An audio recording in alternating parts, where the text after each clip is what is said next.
السلام علیکم ورحمۃ اللہ وبرکاتہ. جی, کسی کے ساتھ شیئر کیا آپ نے؟ کیا شیئر کیا؟ وعلیکم السلام. مدر ان لا کے ساتھ شیئر کیا. ذکر کی اہمیت کے بارے میں سمجھایا, بتایا, الحمدللہ کافی اثر ہوا. وہ کرتی بھی ہے لیکن اس آیت کو ذہن میں رکھ کے ان کو بتایا کہ شہیدوں سے بھی بلند درجہ ہوگا ان کا, جو آپ نے مفہوم بتایا تھا حدیث کا. اور پھر والدین کو فون کیا, ان کو بتایا, شادی ہوتی ہے پاکستان میں, ان کو بتایا. Very good. وہ کر کے اور الحمدللہ پھر اپنے اوپر لے کے بیٹھی, مطلب غور و فکر کر رہی تھی کہ چلو وہ تو مطلب بوڑھوں کو تو بتا دیا, لیکن اب میرے لیے اس میں کیا سبق ہے. تو جب میں لیکچر کو بھی ذہن میں رکھ کے اور نوٹس کو بھی, میرے ذہن میں یہی آیا کہ ہم نوجوانوں کے لیے یہی سبق ہے کہ مال کی حرص یا عمر کی حرص یا جو بخل ہے, مطلب یہ دونوں چیزیں خود غرضی کی علامت ہیں. تو ہمیں بے غرض ہو کے دوسروں کا خیرخواہ بن کے اپنی عمر اور اپنی جو اعمال ہے ان پہ فوکس رہنا چاہیے اور فائدہ اٹھانا چاہیے. ٹھیک ہے, شاباش. جی, مجھے مشکل تھوڑی ہوئی تھی کہ ان کو کچھ مشکل ہوئی. کیا مشکل ہوئی؟ پہلے میں سوچا ایکسپیریمنٹ اپنی امی کا کروں, تو ان کو فون کیا تو مل کر مدر ان لا سے پہلے امی کا رویہ پتہ لگ جائے کہ وہ کیسے اس پر جواب کرتی ہے. تو جیسے میں نے ایکسپیکٹ کیا تھا, ہمارے گھر کے جو بزرگ ہیں وہ خود کو بھی اپنے سے 10-15 سال بڑوں کو بزرگ سمجھتے ہیں. وہ سمجھتے ہم بھی ابھی جی صحیح. کیونکہ وہ آج کل وہ 7+ کا دور ہے نا, تو وہ سب اپنے آپ کو 7+ کی مائیں سمجھتی ہے کہ بچے بھی جوان ہے تو ہم بھی بالکل جوان ہیں. امی سے اس طرح بس کہا کہ بزرگوں کو اس طرح کرنا چاہیے, تو میں نے کہا ہاں میں نے بھی نا ان کو کہا تھا کہ ایسے کریں. امی آپ کو بھی نا ایسے مطلب شروع کر دینا چاہیے نا زیادہ. امی نے کہا مجھے لگتا ہے ہماری مت ماری. میرے تو بھی دنیا میں اتنے کام ہے, تو ٹھیک ہے ابھی فون کرتا ہوں, میرے ڈرامے لگے تھے لیکن تو 5 دن کے بعد فون کرتا. ٹھیک ہے, اس کے بعد اپنی مدر ان لا کو کچھ کہنے کا اس کو حوصلہ نہیں ہے. مجھے لگا شاید ابھی کچھ بہتر طریقے سے میں ڈلیور نہیں کر پا رہی, کچھ پہلے اس کے امینڈمنٹ کر دوں. آپ اس کو اس طرح بھی لے سکتی تھی کہ مثلاً جن لوگوں کو عمر کی حرص ہے یا اپنے آپ کو سمجھتے ہیں کہ ابھی تو بہت جینا ہے ان کو, تو ان کو آپ یہ بتا سکتے ہیں کہ لمبی زندگی کا راز بتاؤں کیا ہے. کیونکہ حدیث کے الفاظ میں یہ بھی آتا ہے نا کہ جو تسبیح تحمید وغیرہ کی وجہ سے لمبی عمر پائے, تو لمبی عمر کا راز معلوم ہے کیا ہے؟ کثرت سے تسبیح پڑھنا, کثرت سے ذکر کرنا. پھر اسی طرح کسی کو آپ کہہ سکتے ہیں کہ ڈپریشن سے نکلنے کا راز, ڈپریشن سے نکلنے کا طریقہ اور لوگوں کے تانے سن کر جینے کا حوصلہ. نبی صلی اللہ علیہ وسلم کو اللہ نے اس کے بارے میں بتایا تھا کہ لوگوں کی باتوں سے مجھے معلوم ہے کہ آپ کا سینہ تنگ ہوتا ہے, تو آپ اس کا جواب کس سے دیں؟ تسبیح سے, یعنی تسبیح پڑھیں.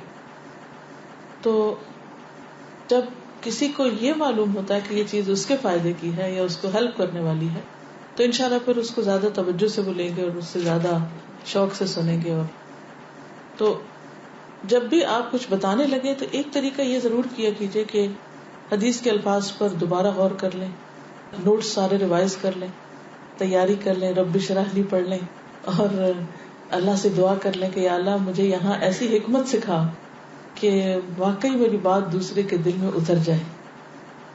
اور آپ دیکھیں گے اس کا میریکل, انشاءاللہ اللہ تعالیٰ دوسروں کے دل بھی مسخر کرے گا اور ان کو فائدہ بھی پہنچائے گا. اور پھر ایک بات یہ ہے کہ جب ہم دوسرے کے لیے دل میں بہت خیر خواہی لے آتے ہیں نا کہ ہمارا یہ عمل دوسرے کو فائدہ دے, تو انشاءاللہ اس کے اندر بھی ویسے ہی پھر لینے کی صلاحیت بڑھ جاتی ہے. اگر آپ اس کو صرف اس طرح کریں کہ یہ ہوم ورک ہے اور ہمیں ایک چیز پتہ چلی تو فوراً آگے دے دیں. مثلا آپ دیکھیں, آپ نے وہ گیم کھیلتے ہوئے دیکھا ہوگا, اس کو پارسل گیم جس کو کہتے ہیں. تو ایک ہوتا ہے کہ آپ کسی کو چیز بہت اچھی طرح سے پکڑاتے ہیں, لیکن پارسل گیم میں کیسے پکڑاتے ہیں؟ بس جلدی سے ہم دینے والی کرتے ہیں کہ ہمارا فرض پورا ہو جائے یا ہم پہ نہ آ جائے بات. تو ٹھیک ہے, ہم سے ہمارے علم اور عمل کے بارے میں پوچھا جائے گا کہ ہم نے اس پر خود کتنا عمل کیا, آگے کتنا پہنچایا. ہم سب سے, صرف ان کی بات نہیں کری, جنرلی بات ہے, ہم سب سے یہ پوچھا جائے گا. لیکن اس ذمہ داری یا فرض کو ادا کرنے کے لیے کبھی بھی پارسل گیم والا رویہ اختیار نہ کیجیے کہ ہم نے تو دے دیا یا ہم نے تو بتا دیا یا بس ہم جلدی سے کسی کو بتا دیں. اس کے لیے حکمت، صبر اور سارے پہلوؤں کا احاطہ کرتے ہوئے وہ چیز دوسرے تک پہنچانا. لیکن یہ یاد رکھیے کہ اس کے باوجود بھی کچھ لوگ پھر بھی اس کو نہیں لیں گے اور پھر بھی وہ اوفینڈ ہوں گے. لیکن ہم اپنی طرف سے کوئی کسر نہ چھوڑیں کسی کو خیر دینے میں. یہ دراصل خیر بانٹنا ہے. جو اچھی بات آپ کو پتہ چل رہی ہے فائدے کی، نفع کی، آپ اپنے لوڈ ونز کو، پیاروں کو، ان کو جن سے آپ کا ایک خاص تعلق ہے، ان کو یہ خیر پہنچانا چاہتے ہیں تو انشاءاللہ جس محبت کے ساتھ آپ ان کو دنیا کی کوئی چیز دیتے ہیں اس سے زیادہ محبت کے ساتھ آپ ان کو دین کی چیز دیجئے، انشاءاللہ وہ لیں گے. جی وعلیکم السلام. میں نے ایک بات observe کری کہ پہلے سے ہی جب ہم ان-لاس کو جیسے بتانا چاہتے ہیں تو ایک خاص ہمارا امپریشن ہوتا ہے، خاص طور پہ اسپیشلی جو ہمارے مدر ان لا ہمیشہ وہ بہت ہی اچھے ہوتے ہیں. لیکن کبھی کبھار ایسا لگتا ہے کہ ان کی جو بات ان کے اپنے بیٹے کے تھرو جاتی ہے وہ بہت اس کو اپنے اوپر مطلب اپلائی کرتی ہیں فوری. تو بہت عرصے سے میں اکثر ہی پہلے کرتی تھی کہ جیسے مجھے ایسا لگتا تھا کہ وہ چیز میں نے سنی تو میں پہلے ان کو بتاتی تھی. لیکن مجھے اس میں یہ ایکسپیرئنس ہوا کہ جب میں بتاتی ہوں تو میں یہ کہتی تھی کہ دیکھیں آپ امی کو یہ بتا سکتے ہیں اس طرح. لیکن مجھے ایسا لگتا تھا کہ اس میں میرے میاں تھوڑے افیکٹ ہو جاتے ہیں کہ جیسے میں ان کو مشورہ دے رہی ہوں. تو ابھی ریسنٹلی مجھے تھوڑا سا یہ ایکسپیرئنس ہے کہ میں شیئر کرنا چاہی تھی کہ میں نے ایک اور طریقہ شروع کیا.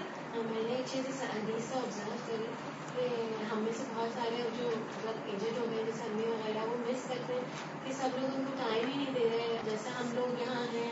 باقی اولاد بھی سب نہ نماز پڑھتی وغیرہ کوئی آتا نہیں کوئی ایک بار تو وہ بہت اس بات کو فیل کرتی ہیں اپنے اکیلے کو فیل کرتی ہیں. تو آج میں نے حدیث میں جیسے یہ پڑھا کہ اس ٹائم کو بھی ہم یوزفل بنا سکتے ہیں اور یہ سوچیں کہ وہ لوگ نہیں آئے تو یہ تو اچھا ہے کہ مجھے یہ ٹائم ملا کہ یہ کرنے کا. تو میں انشاءاللہ اب دھیان میں رکھوں گی کہ جب میرے بچے میرے پاس نہیں ہوں گے اور میں انہیں مس کروں گی تو میں اس طرح کر لیا کروں. مطلب یہ تو ایک مثال ہے لیکن اس طرح سے پہنچانے میں ان کو ایک وہ بات کلک کر جاتی ہے. کیونکہ یہ گلٹ تو سب کو ہوتا ہی ہے نا کہ ہم ماں باپ کے پاس نہیں ہیں یا ہم ماں باپ کے لیے کچھ کر نہیں رہے. اور یہ بھی آپ کی بات درست ہے کہ ماؤں کے دلوں میں بیٹوں کی محبت بہت ہوتی ہے اور ان کی بات کو وہ زیادہ توجہ سے سنتی ہیں بنسبت بہو کے. جیسے ایسی کوئی بات ہوتی ہے تو پھر ان کو یہ بات کلک کرتی ہے نا تو وہ فوری کہتے ہیں کہ آپ اس طرح سے کر لیجیے. جیسے ٹائم کو کبھی کبھار ایسا ہوتا ہے نا دن میں فون کرو کہتے ہیں تو بالکل اکیلے ہو کوئی بھی نہیں آیا آج سے پیچھے سے بھی بچے نہیں آئے آج سے سامنے سے بھی نہیں آئے. تو میرا مطلب ہے کہ اس طرح بالکل یعنی جس وقت وہ کہیں کہ ہم اکیلے ہیں تنہا ہیں تو اس وقت آپ ان کو ایک مشورے کے طور پر اور ایک ریمیڈی کے طور پر اور ایک تحفے کے طور پر میرا مطلب یہ تھا کہ میں اپنے آپ کو نہیں کرتی آگے لیکن جس کے تھرو زیادہ بات جاتی اس کے تھرو اگر پہنچوائیں تو بھی اچھا. جی یہ ایک اور طریقہ ہے، اچھی بات ہے.